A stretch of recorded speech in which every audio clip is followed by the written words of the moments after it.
Welcome to Immerse Poets reading for Week 3, Day 12. The Lord in his anger has cast a dark shadow over beautiful Jerusalem. The fairest of Israel's cities lies in the dust, thrown down from the heights of heaven. In his day of great anger, the Lord has shown no mercy, even to his temple. Without mercy, the Lord has destroyed every home in Israel. In his anger, he has broken down the fortress walls of beautiful Jerusalem. He has brought them to the ground, dishonoring the kingdom and its rulers. All the strength of Israel vanishes beneath his fierce anger.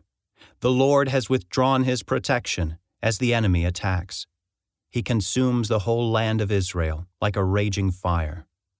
He bends his bow against his people as though he were their enemy. His strength is used against them to kill their finest youth. His fury is poured out like fire on beautiful Jerusalem. Yes, the Lord has vanquished Israel like an enemy. He has destroyed her palaces and demolished her fortresses. He has brought unending sorrow and tears upon beautiful Jerusalem. He has broken down his temple as though it were merely a garden shelter. The Lord has blotted out all memory of the holy festivals and Sabbath days. Kings and priests fall together before his fierce anger. The Lord has rejected his own altar. He despises his own sanctuary. He has given Jerusalem's palaces to her enemies. They shout in the Lord's temple as though it were a day of celebration. The Lord was determined to destroy the walls of beautiful Jerusalem. He made careful plans for their destruction, then did what he had planned. Therefore, the ramparts and walls have fallen down before him. Jerusalem's gates have sunk into the ground. He has smashed their locks and bars. Her kings and princes have been exiled to distant lands. Her law has ceased to exist. Her prophets receive no more visions from the Lord. The leaders of beautiful Jerusalem sit on the ground in silence. They are clothed in burlap and throw dust on their heads. The young women of Jerusalem hang their heads in shame. I have cried until the tears no longer come. My heart is broken. My spirit is poured out in agony as I see the desperate plight of my people. Little children and tiny babies are fainting and dying in the streets.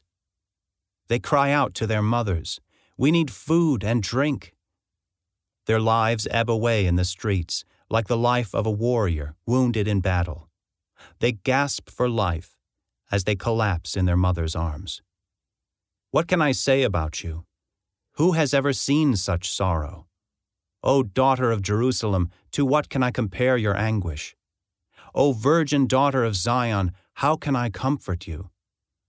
For your wound is as deep as the sea. Who can heal you? Your prophets have said so many foolish things, false to the core. They did not save you from exile by pointing out your sins. Instead, they painted false pictures, filling you with false hope. All who pass by jeer at you. They scoff and insult beautiful Jerusalem, saying, "Is this the city called most beautiful in all the world, and joy of all the earth?" All your enemies mock you. They scoff and snarl and say, "We have destroyed her at last. We have long waited for this day, and it is finally here."